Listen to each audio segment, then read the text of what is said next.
Good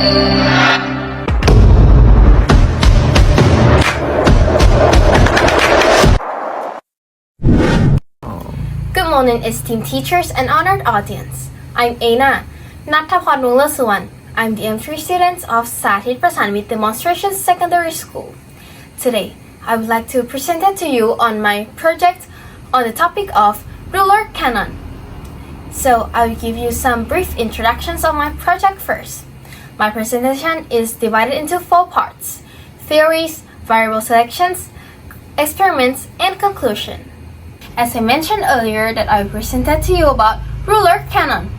So to prove this experiment, you will need only 3 equipments. The first one is the ruler. And the next one is the spherical ball.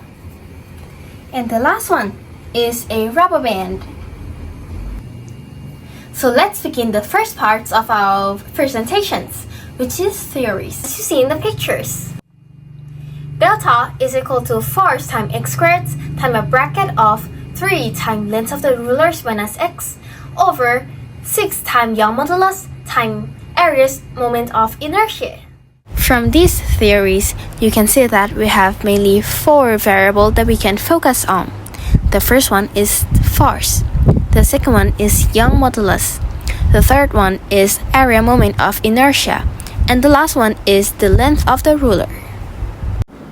For the external force, the high external force will make the high external work, which when the external work is added to the potential energy in the ruler, it makes the energy changes into the kinetic energy, so the green ball can go farther.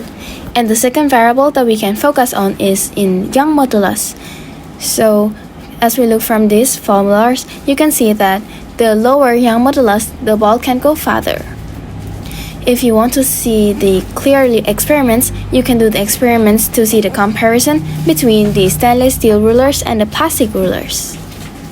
So the third variable that we can focus on is the area moment of the inertia. From the formulas, you can see that the higher area moment of the inertia, the lower the deflection is. And when the deflection is low, it affects to the potential energy of the rulers, which affect to the kinetic energy of the ball. And when it have high area moment of inertia, the ball will go closer. And the last variable that we can focus on is the length of the ruler, which we represented it by x. From the formula, you can see that the more x, the more distance that the ball can go. So let's prove it. To compare the differences of the x, I'm gonna add 5 centimeters each round. The first round, we're gonna use 15 centimeters from the holded rulers. And the second round, we're gonna use 20 centimeters from the holded rulers. And the last round, we're gonna use 25 centimeters from the holded rulers.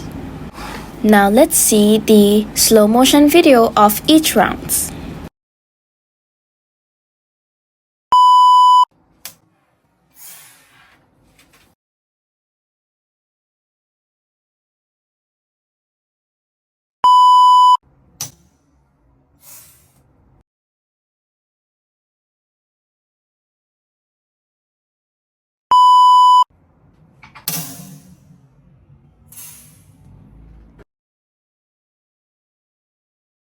So this is my experimental results table. So in this table, you can see that the farther distance from the end of the rulers, the farther the green ball can go. These pictures show the differences of the distance that the ball can go in each round. To conclude, the higher force, the lower Young modulus, the lower area of inertia, and the higher length of the rulers, the ball can go farther. Thank you!